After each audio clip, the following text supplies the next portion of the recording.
I stood in Bryce's office trying to process his words. Pack your things. Your position has been eliminated. The termination hit me like a physical shock, though I'd been expecting it for days. 1 week after Verity's funeral, and here I was being fired. The timing wasn't coincidental. I kept my expression perfectly neutral despite the storm raging inside.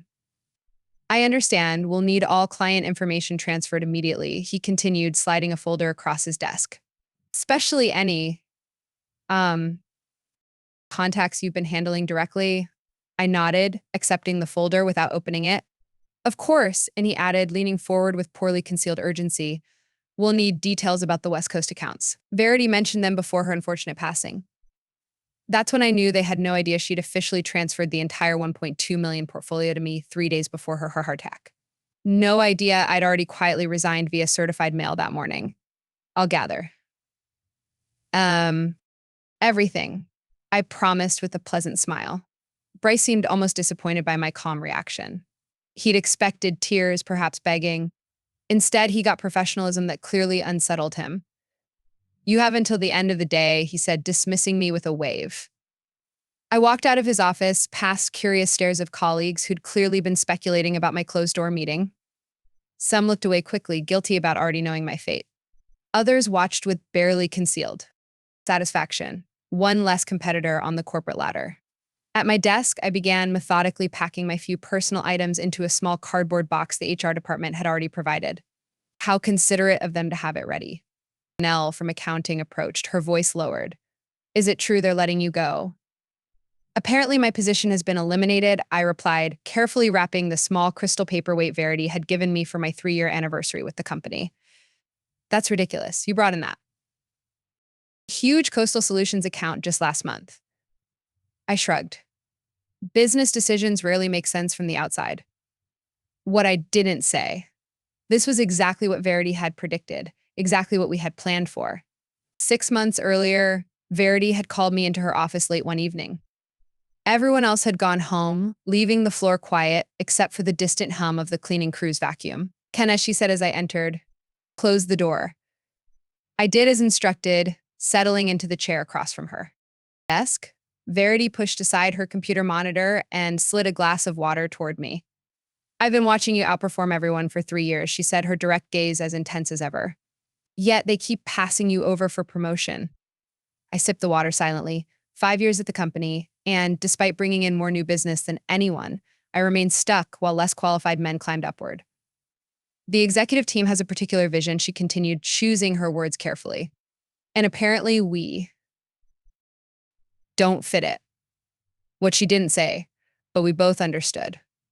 The all-male leadership team maintained their positions through an intricate network of favoritism. My boss had hit the glass ceiling so hard she'd stopped trying to break through. I'm dying, she stated flatly.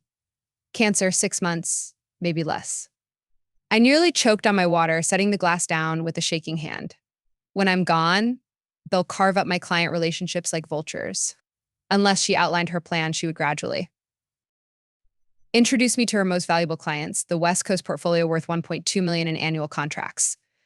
But officially, these meetings would appear as routine support work. They're watching the big accounts, she explained, not the scattered smaller ones that collectively matter most.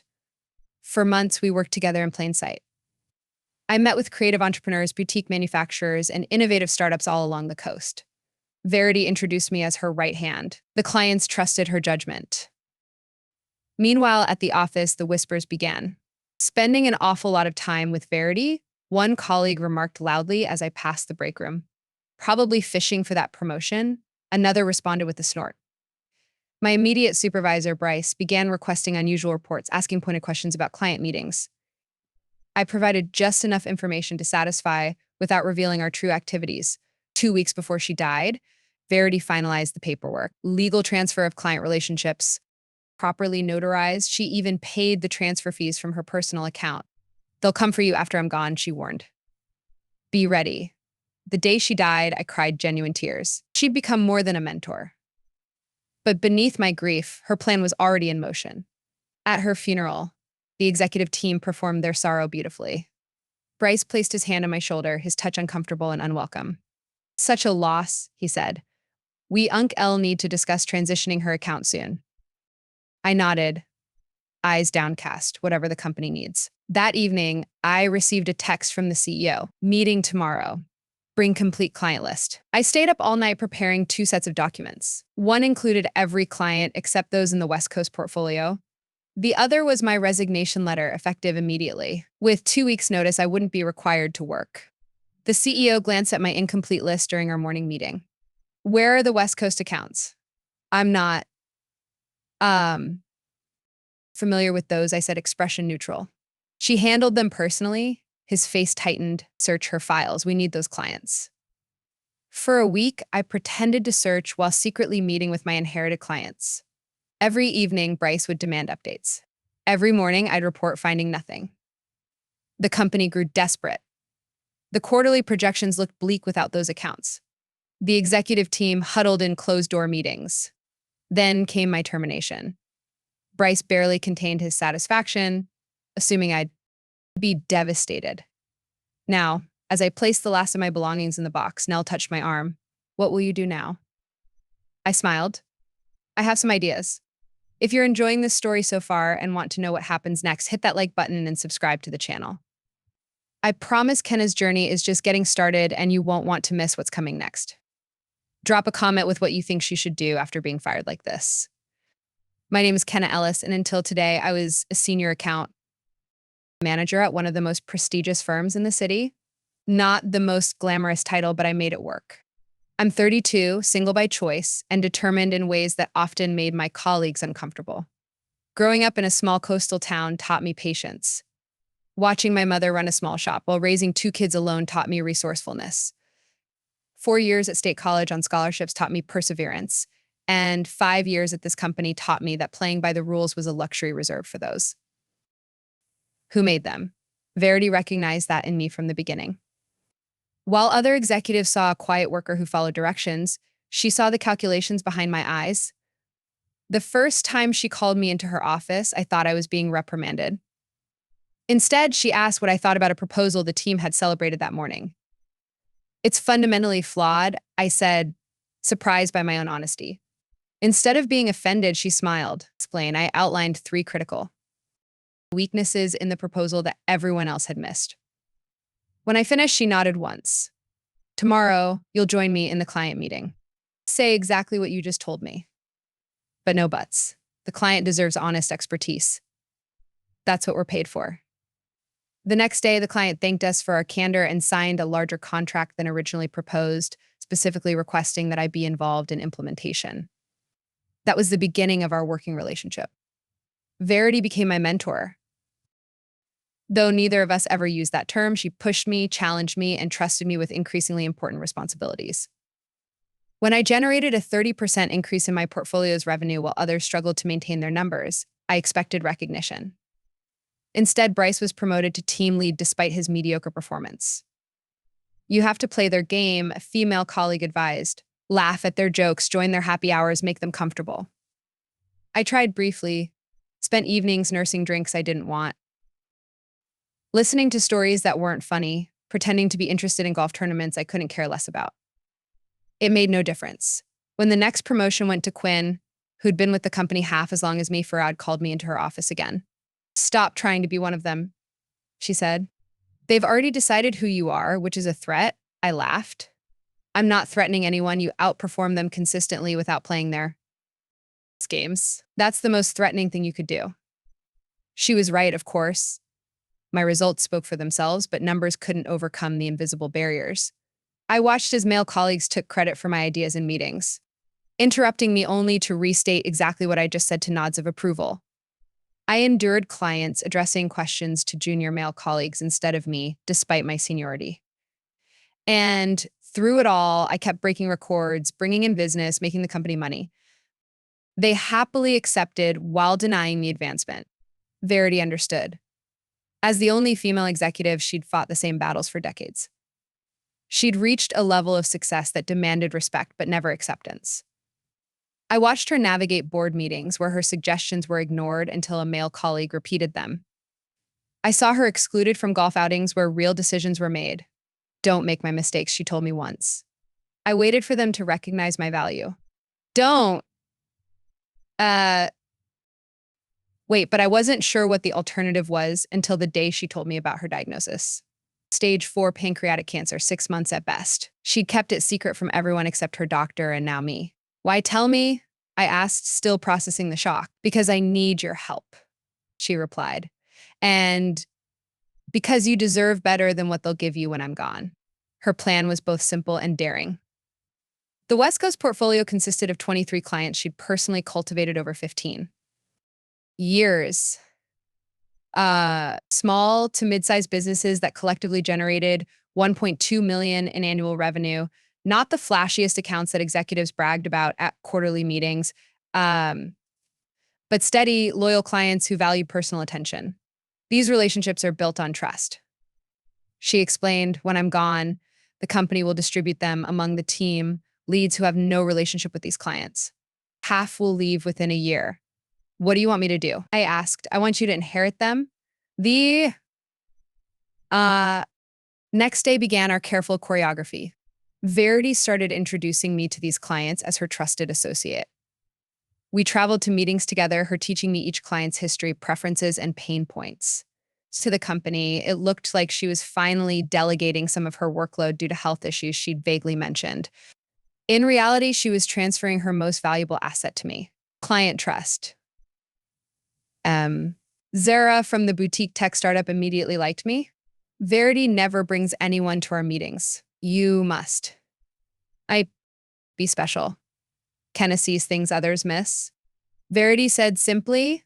Matteo, whose sustainable packaging company was growing rapidly, was more direct. Are you taking over for Verity? Just supporting for now, I replied, following our agreed script. Good. I hate repeating myself to new people. By the 3rd month, I knew every client's business almost as well as Verity did. By the 4th month, some were calling me directly instead of her. By the 5th month, we were ready for the legal part. Everything must be documented properly. Verity insisted they'll fight you otherwise. We met with her personal attorney, not the company's legal team.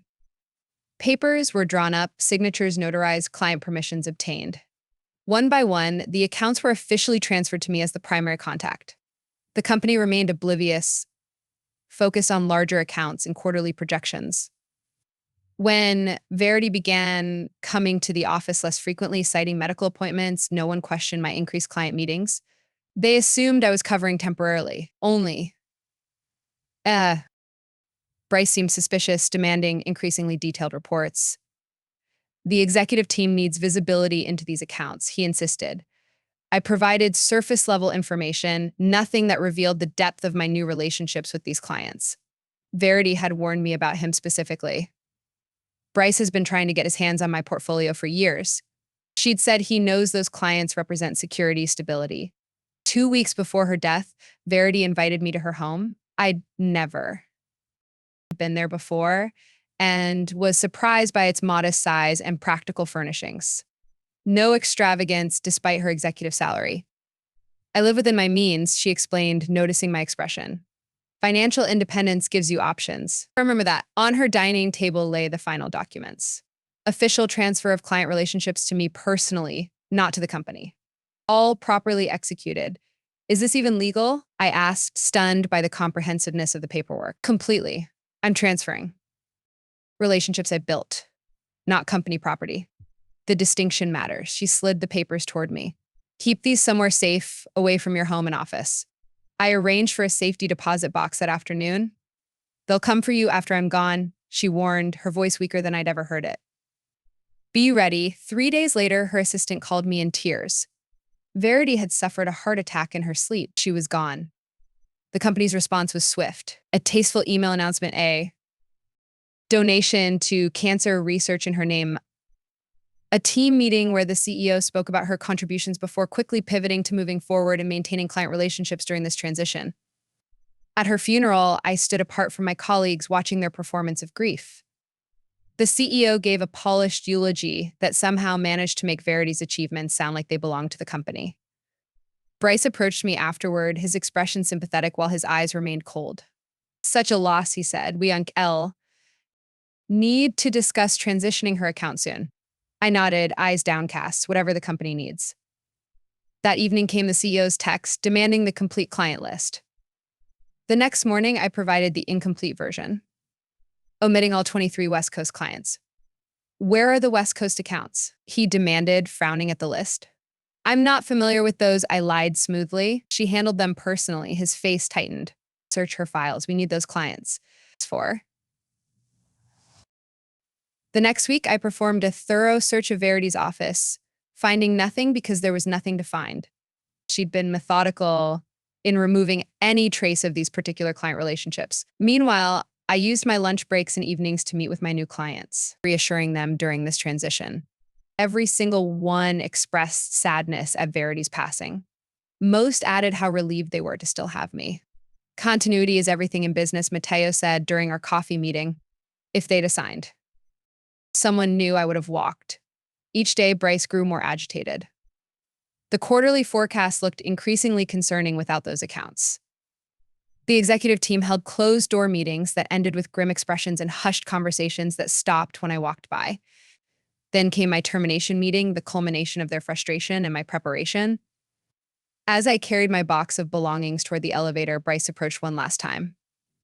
Before you go, he said, voice low and urgent. Where are those West Coast files? This isn't personal, it's business. The company needs those accounts. I sat down my box and looked him directly in the eyes.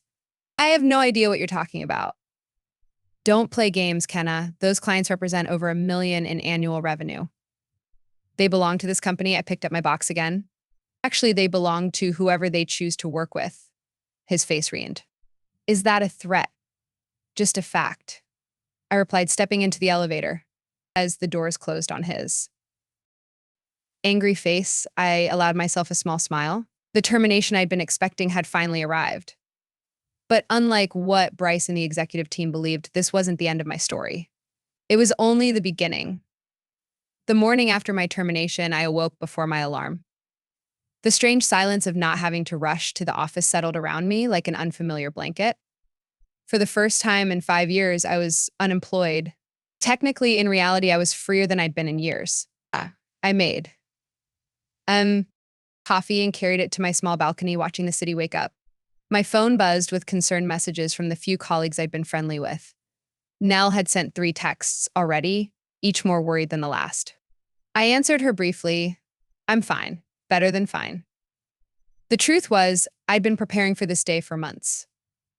The night before Verity's funeral, I'd opened a business checking account. 2 days later, I'd filed the paperwork for my new limited liability company. 3.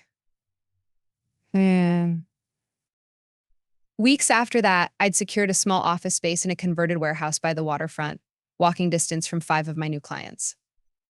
All of this had been done quietly, methodically, following Verity's detailed instructions. Don't rush, she'd advised. Let them show their true colors first. And they had spectacularly. My phone rang, an unknown number. I hesitated before answering. Kenna Ellis speaking. Miss Ellis, this is Gavin Stewart, Chief Legal Counsel for I Know Who You Are, Gavin, I interrupted. We'd met at several company functions, though he'd never remembered my name. Yes, well, he cleared his throat. There seems to be some confusion regarding certain client relationships formerly managed by Verity Winters. The company would like to schedule a meeting to clarify these matters. There's no confusion on my part, I replied, sipping my coffee. Perhaps I'm not being clear. These client relationships belong to the company. Any attempt to redirect them would constitute theft of proprietary business assets. I'd been expecting this. Verity had prepared me for it. I have no intention of discussing this further without my attorney present, I said calmly. Any additional communication should be directed to her office. I provided the contact information for Lori Chan, the lawyer Verity had introduced me to. This could be resolved amicably, Gavin said, his tone shifting to something almost friendly. The company is prepared to offer you a consulting arrangement to facilitate the transition of these accounts. Goodbye, Gavin. I ended the call and blocked the number. 20 minutes later, my phone rang again. The CEO himself this time. I let it go to voicemail. His message was Turkena. This is a serious matter. Call me immediately. Instead, I sent a text to Mateo. Still on for our 10 a.m. meeting. His reply came seconds later. Absolutely. Bringing the new product samples. I showered and dressed with care. choosing a sleek charcoal pantsuit that Verity had once admired. Power isn't about blending in, she'd told me. It's about standing your ground. The temporary office I'd leased wasn't fully furnished yet. Just a desk, 2 chairs, and a small conference table, but the view of the harbor made up for the Spartan interior. Matteo arrived precisely at 10, carrying a box of prototype packaging. Nice place, he said, glancing around. A bit empty, though, for now, I replied. I'm starting small. Matteo set his samples on the conference table. Got a call from your old company this morning. Some guy named Bryce. My pulse quickened. What did he want? To schedule an urgent meeting about our account, said there'd been a worse structuring and he'd be taking over. Matteo shrugged. I told him we're happy with our current arrangement. And what did he say to that? He said there must be some misunderstanding that all client contracts are with the company, not individual representatives. Matteo laughed. I told him to check his paperwork again. I smiled, feeling a wave of validation. And did he must have? He got very quiet, then said he'd have to get back to me. Matteo opened his sample box. It's enough about that. Let me show you what we've been working on. By noon, I'd confirmed meetings with 5 more clients for the following day. By 3, I'd received emails from 7 others, all reporting similar calls from either Bryce or another executive at my former company. At 4, Lorelei called. They're threatening legal action, she said without preamble, claiming breach of contract, client poaching, and misappropriation of trade secrets. Exactly as Verity predicted, I replied. Yes, and exactly as we prepared for. I've reviewed all the documentation again. The client transfers were executed properly with full disclosure to and consent from each client. You never signed a non-compete clause, and there are no trade secrets involved since all client information was either publicly available or provided directly by the clients themselves. So we're on solid ground. Absolutely. But they don't know that yet. They're bluffing, hoping. You'll panic. What's our next move? Let them bluster. I've requested all relevant documentation from their legal team. That will buy us some time while they scramble to find paperwork that doesn't exist. After hanging up, I crossed to the window, watching boats navigate the harbor. Verity had loved this view when we'd looked at this office space together just weeks before her death. She'd stood in this exact spot. Remember Kenna, she'd said, when they realize what's happening, they'll try to intimidate you first. When that fails, they'll try to buy you. And when that fails, she'd turn to me, her face gaunt, but her eyes still fierce. That's when they'll show you exactly who they are. My phone buzzed with a text from an unfamiliar number. Kenna, it's Quinn. Can we talk? Not company business. Just talk. Quinn, the one who'd gotten the promotion I deserved. We'd never been close, but he'd always been less overtly political than the others. Still, I hesitated before replying. When and where? His response came quickly. Tonight, that cafe near your old apartment? I frowned. How did he know where I used to live? I'd moved 6 months ago and had never mentioned my new address at work. The Copper Kettle at 7, I replied, naming a cafe in a busy shopping district instead. I arrived early, choosing a table with a clear view of both the entrance and the back exit. Quinn walked in at exactly 7, scanning the room until he spotted me. He looked tired, the usual confidence in. His stride missing.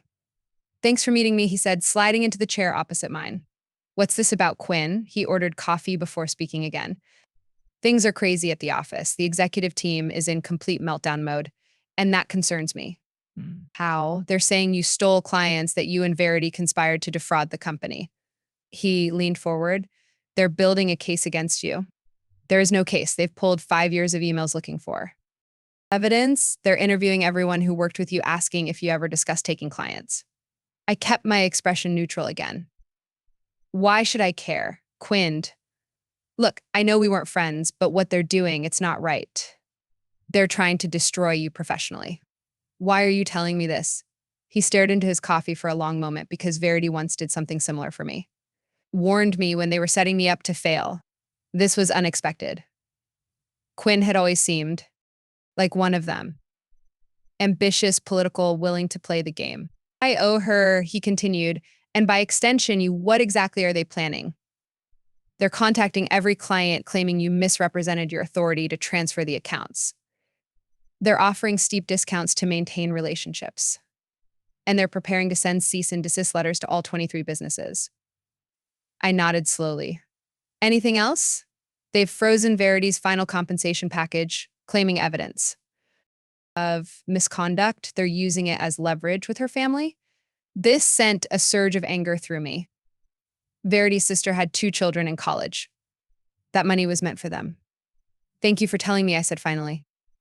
Quinn hesitated.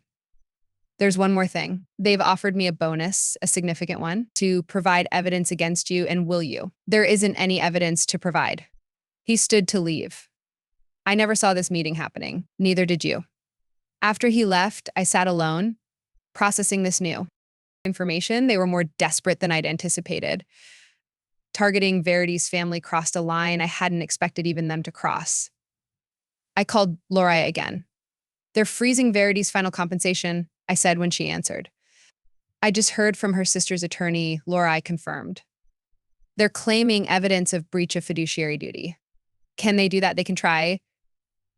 It won't hold up, but it could tie up the funds for months. That's exactly what they want. Her sister needs that money now. I know, I'm working on it. I ended the call and headed home, my mind racing. This wasn't just about me anymore. They were punishing Verity's family to get to me. The knowledge sat like a stone in my stomach. The next morning, I received an email from the CEO himself requesting a private meeting to resolve our differences amicably. I forwarded it to Lori without responding. Her reply was swift. They're getting desperate. The legal threats aren't working, so now. They're trying diplomacy. Stick to the plan. It's the plan. Verity's plan. Now mine. A careful sequence of events designed to give me maximum leverage when the time came. We were still in the early stages, but already the company was reacting exactly as she'd predicted.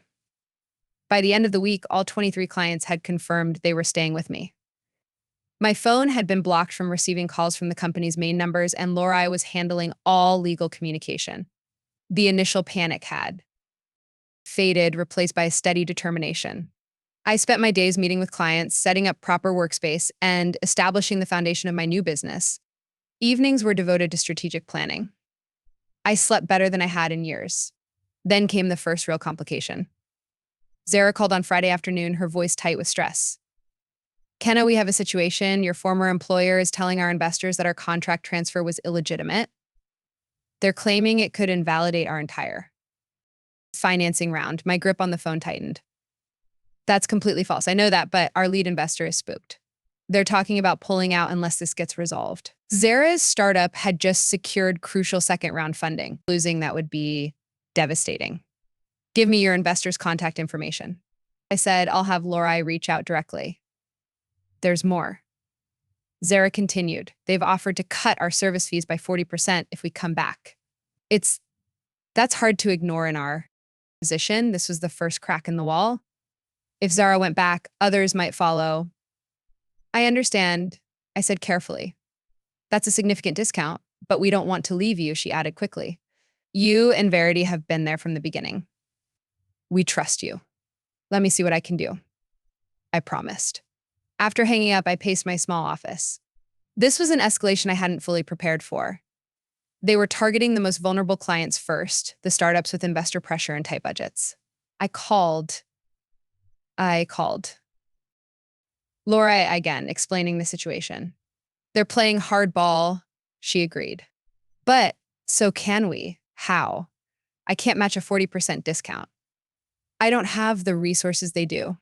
No, but you have something they don't. I could hear the smile in her voice. You have Verity's contingency plan, I think. The next morning, I invited Zara to my office. When she arrived, Lori was already there, along with a man I'd never met. Tall, silver-haired, with the confident bearing of someone used to being in charge. Zara, this is Ambrose Tanner, I said. Verity's former mentor and the founder of her first investment group. Zara's eyes widened. Ambrose Tanner was something of a legend in startup circles, an early investor in dozens of now successful companies. Miss Dazwani, he said, extending his hand. Verity spoke highly of your innovation. Mr. Tanner, she stammered, I had no idea you were involved with Kenna's company. I wasn't until yesterday, he replied, glancing at me. But Verity asked me to. Keep an eye on certain situations that might arise after her passing. Your current predicament qualifies. For the next hour, Ambrose outlined a potential partnership that would not only resolve Zara's immediate investor concerns, but potentially accelerate her company's growth timeline. By the time she left, the crisis had transformed into an opportunity. Thank you, I said to Ambrose after Zara had gone. Verity never mentioned she'd spoken to you about this. Verity kept many cards close to her chest.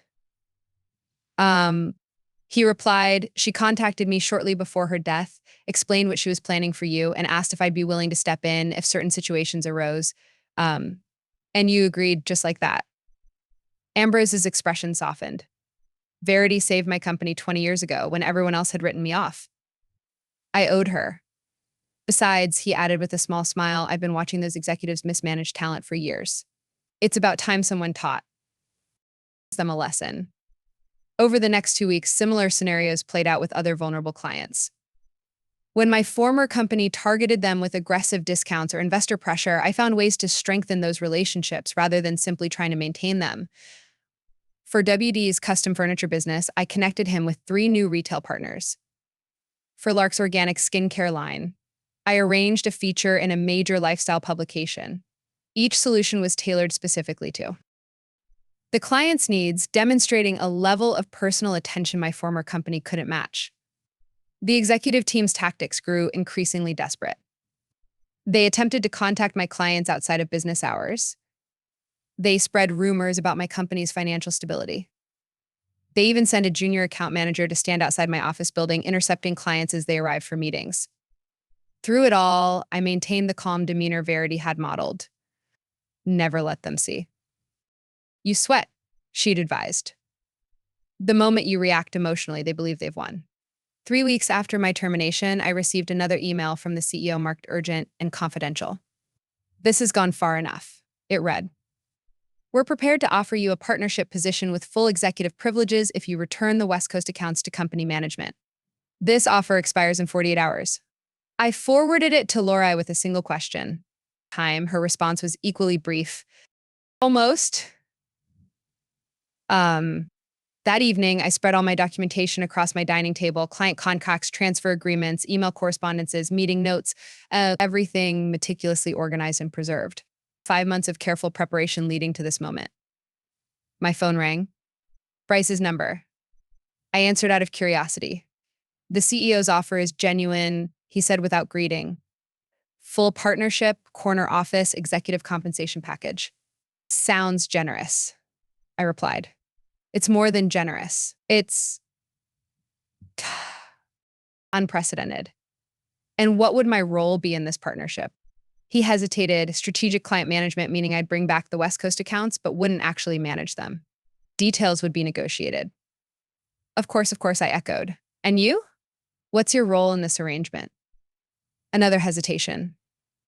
I've been asked to facilitate the transition, meaning you've been told to get me to agree at any cost because the quarterly numbers are due next week and the executive team is panicking.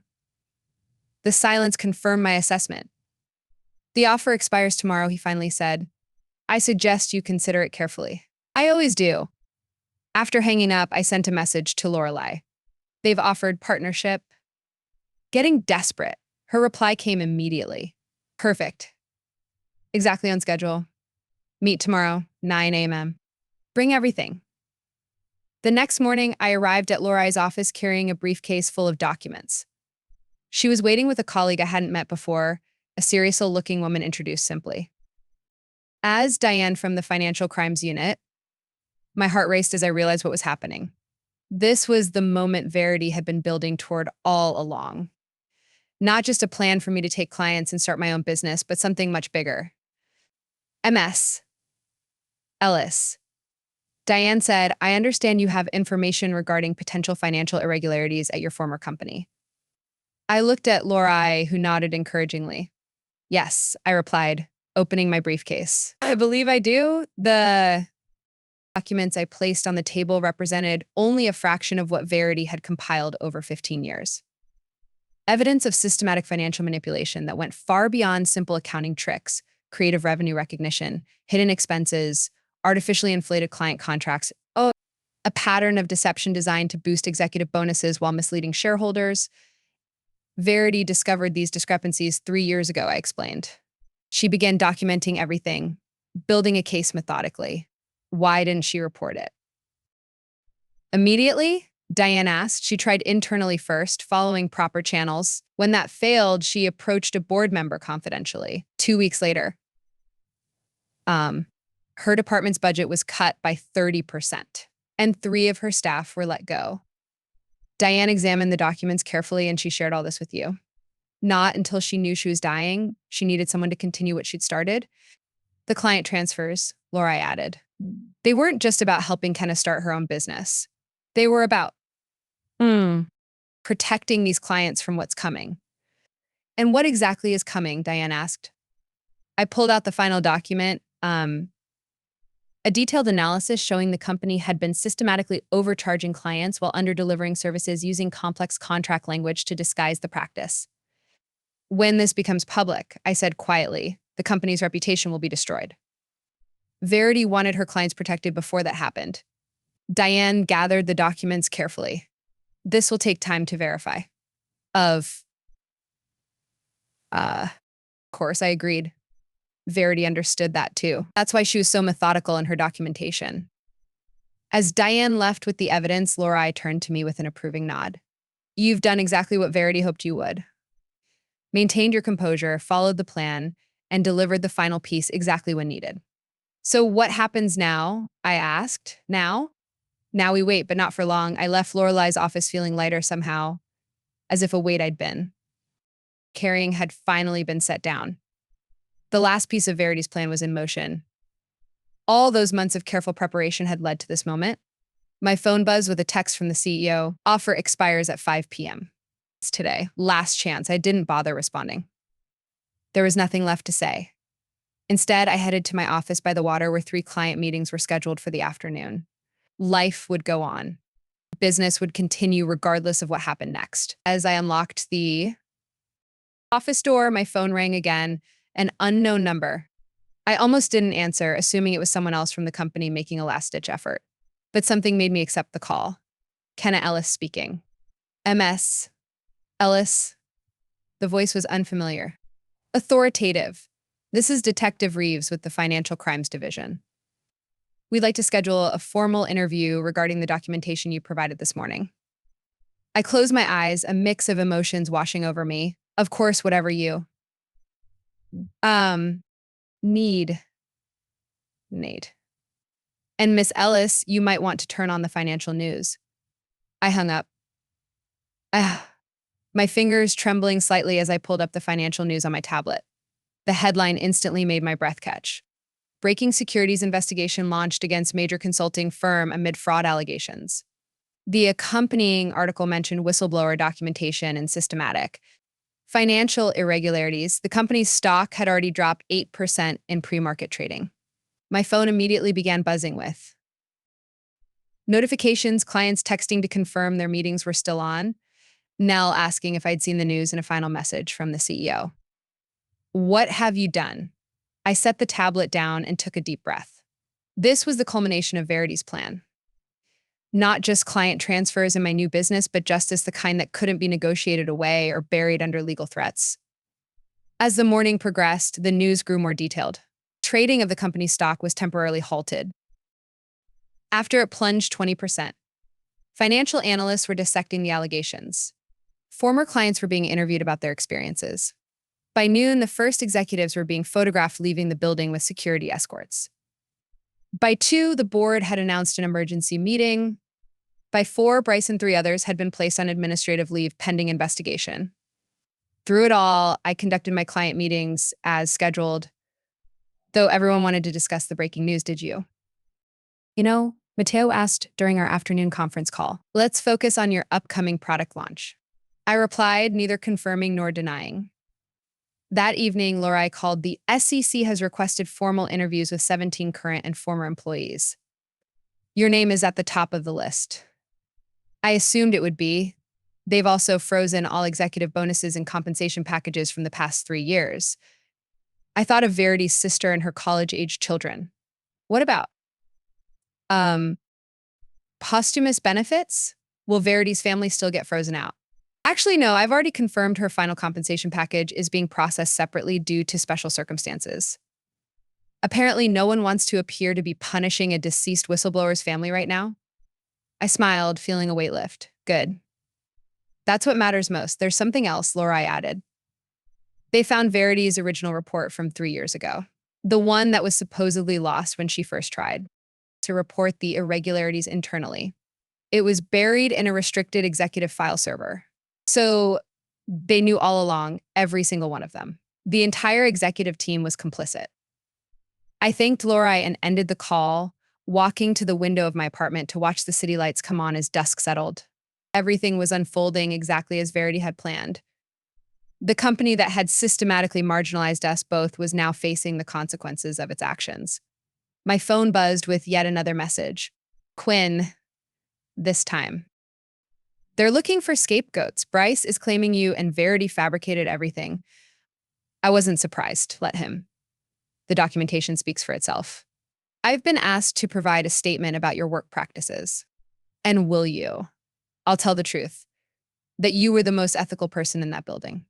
I set my phone down, oddly touched by his loyalty. Perhaps not everyone from my old life was an enemy after all. The next morning, Detective Reeves arrived at my office for our formal interview. For 3 hours, I walked her through every document, every discrepancy, every attempt Verity had made to address the issues through proper channels.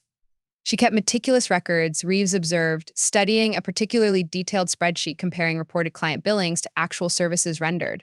Verity believed in accountability, I replied. She used to say that integrity isn't what you do when everyone's watching. It's what you do when you think no one is. After Reeves left, I sat alone in my office, feeling a strange mixture of vindication and sadness. Verity should have been here to see this. She'd orchestrated everything so perfectly, yet wouldn't witness the results of her planning. My phone rang. An unfamiliar number with the area code from Verity's hometown. Kenna, this is Iris, Verity's sister. My heart quickened. Iris, yes, how are you? I just received notification that Verity's benefits are being released. All of them. The company's legal team suddenly became very cooperative. I'm glad to. Hear that. There's something else. Her voice softened. Verity left a letter for you with my attorney. He was instructed to deliver it 1 month after everything happened. Would you like me to mail it or I can come to you? I said quickly, if that's all right. 2 days later, I sat in Iris's modest living room, holding an envelope with my name written in Verity's distinctive handwriting. Iris had given me privacy, stepping outside to tend her garden. The letter was dated 1 week before Verity died. Kenna, if you're reading this, then everything has proceeded according to plan. The company is facing investigation. The clients are safe with you and my family's financial security is preserved. What you don't yet know is why I chose you. It wasn't just your competence or your integrity, though both are remarkable. It was because 3 years ago when I first discovered the financial irregularities, you were the only person who noticed something was wrong. With the company, yes, but more. Importantly, with me, you asked if I was okay when no one else saw past my carefully maintained facade. You offered help without knowing what you were offering to help with. In that moment, I knew you were different. The company will try to paint me as vindictive, a disgruntled employee orchestrating their downfall from beyond the grave. Perhaps there's some truth in that. But my real motivation was justice for myself, for you, for every person whose career was stifled because they wouldn't play by corrupted rules. The portfolio I left you isn't just clients. It's opportunity. Build something better than what we came from. Create the company we always deserve to work for. There's one final thing. In the safety deposit box where you kept our documentation, you'll find a key to a storage unit. Inside is everything you'll need to fully understand the depth of what we've uncovered. Use it wisely with respect and confidence. Verity, I folded the letter carefully, tears blurring my vision. Even now, months after her death, Verity was still guiding me, still offering wisdom from beyond. The next morning, I visited the storage unit. Inside was a single filing cabinet containing detailed dossiers on every executive at the company, their financial dealings, their decision histories, their vulnerabilities. Information gathered meticulously over 15 years. Among these was a separate folder labeled Board Connections, documentation of how each board member had been selected, not for their oversight capabilities, but for their willingness to look the other way. Copies of emails, meeting recordings, evidence so comprehensive it took my breath away. I immediately called Lorelei and Detective Reeves. This wasn't just about financial irregularities anymore. This was systematic corruption at every level. Within days, the investigation expanded. The board chairman resigned, 3 additional executives were placed on leave. The company's stock continued its downward spiral. Through it all, my business grew steadily. The clients who had trusted Verity and now trusted me remained loyal. Word spread about a new consulting firm that prioritized ethical practices and client success above all else. 6 months after my termination, I leased a larger office space in the same waterfront building. My team had grown to include 5 full-time employees, including Nell, who had resigned from our former company the day after the investigation became public. On the morning we moved into the new space, a package arrived. A framed photograph of Verity standing on the beach near her hometown, looking out at the horizon with characteristic determination. A note from Iris accompanied it. She'd want this in your new office. I hung it in the reception area directly across from the entrance where every visitor would see it. Beneath it, I placed a small plaque with the words that had guided me through the past year. Success isn't climbing their ladder, it's building your own. That afternoon, I received an unexpected visitor. Quinn, looking uncomfortable in the unfamiliar surroundings. Nice place, he said, glancing around. Very different from the old office. That's the point, I replied. What brings you here? I've been offered a position at what's left of the company. There were structuring after the investigation. Congratulations, he shook his head. I turned it down. It doesn't feel right. Being rewarded for surviving the purge when I was part of the system that enabled everything. I studied him, seeing genuine regret in his expression. So, what will you do? I don't know. Start over somewhere, try to do better. I considered him for a long moment. We have an opening, junior position, less money than you're used to, but it's honest work. His surprise was evident. You'd hire me after everything. Verity believed in second chances, and you did warn me when you didn't have to. The following week, our team gathered for the official opening of the expanded office. Clients, met friends, even some former colleagues who had reached out after leaving the old company. Iris came with her children, visibly moved by the photograph of her sister, prominently displayed. As I looked around at what we had built, not just a business, but a community founded on the principles Verity had valued, I felt her presence as strongly as if she were standing beside me. The investigation continued to unfold, revealing deeper layers of misconduct than even Verity had documented. The company that had once seemed invincible was fighting for survival, its reputation in tatters, its leadership disbanded. But that wasn't my concern anymore. My focus was on building something new, something better. Not revenge for its own sake, but justice that created opportunity for growth. In the end, the most powerful revenge wasn't destroying what had hurt us. It was creating something so much better that the comparison itself became a judgment. Verity had known that all along, and now, so did I. If you've made it to the end of this story, I hope it resonated with you in some way. Maybe you face similar challenges in your career, or perhaps you've witnessed the kind of systematic problems Kenna and Verity confronted. If this story touched you, please hit that like button and subscribe for more content like this. I'd love to hear your thoughts in the comments below. Have you ever had to stand up against workplace injustice? Or have you been lucky enough to have a mentor like Verity in your professional life? Your experiences matter, and sharing them helps build the kind of supportive community we all deserve. Thanks for listening.